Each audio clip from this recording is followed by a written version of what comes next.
So one of the Greek heroes had an idea, what to say, they pretended as if they had lifted the siege and they gone, but actually they were hiding themselves. But they left a big horse made of wooden, okay, on the Trojan beach, and as a token of the victory. And Trojans, one day saw they were gone, they took the present inside the city walls, but there were soldiers hidden inside the horse, right? Everybody knows the story. So they started celebrating, they were all drunk, and soldiers hidden inside the Trojan horse came out, opened the city gates, let the other soldiers in. And this is how Troy fell into Greeks' hand. Who tells this story? Who tells this story? Homer and a couple of other ancient authors. Okay? When we combine them, we learn the whole story. Homer was native to ancient Turkey. He was from Smyrna. It's the third largest city of Turkey today, Izmir. Homer was one of the large representatives of the very old tradition and custom. He was a bard. He was telling and narrating the stories together with music, with lyre. Okay? This place had been considered as a mythological city till 1880s. What happened then? A guy called Heinrich Schliemann, who was born in Germany into a poor family, but his father was a priest, and his father impressed him with the stories of Greek people. This guy came here. He had 3 trials. First 2 failed, but the last one he managed to find Troy, this place. As you can appreciate, he was not a scientist, no archaeologist, no historian. He was a digger, and he dug. In his mind, Troy was a very ancient city. He found some ruins on the top, and he was looking for his own Troy. Troy had got 9 layers of settlements, dating back to different times.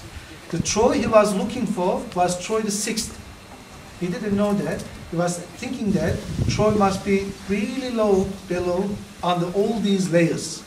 He was destroying everything to be able to find his Troy. Actually, he was destroying his Troy. So he realized this pretty late, but it was too late then.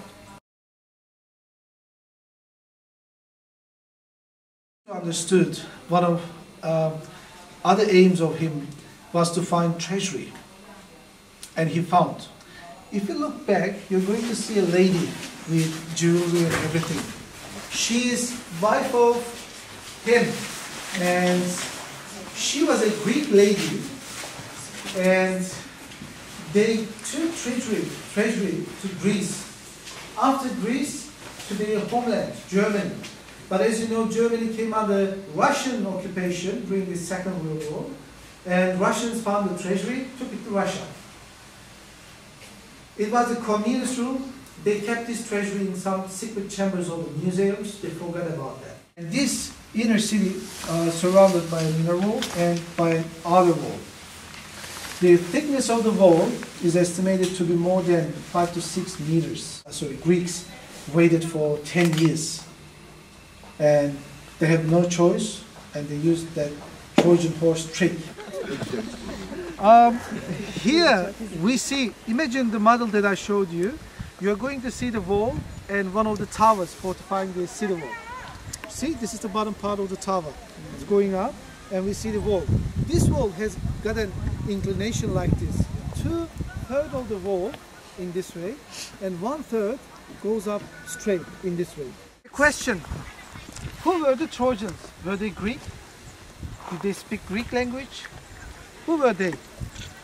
Trojans were native to ancient Turkey, and they were not speaking Greek. They were speaking a dialect of Luwian language.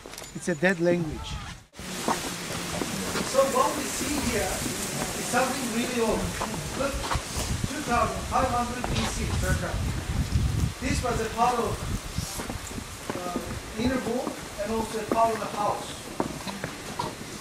This place, if you look up here, you're going to see about buried with dirt. But they excavated this area and they opened up this building.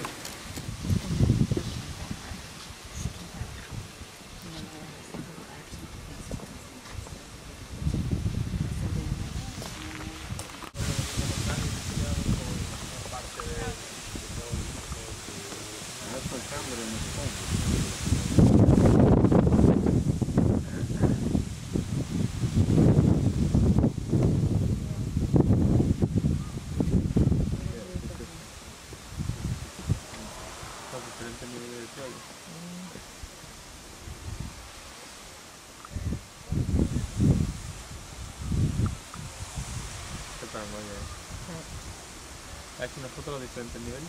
Mira, una ardilla ahí, mira. ¿Dónde están los ardillos? Por el lado, está ahí, mira, al lado del tubo. Two places on my phone. Do you know what's the name? Sergio, amigo. This place is a sacred area of the temple dedicated to goddess Artemis, Athena. She was the patron goddess of the city, and this raised platform is her temple. There was a little cell in the middle, and they were keeping statue of goddess in it. But later they enlarged the temple and they moved it from here to the other side. I showed you the other ruins, right? And there are some wells here surrounding the temple. These are the places where they kept the water offerings in the temple.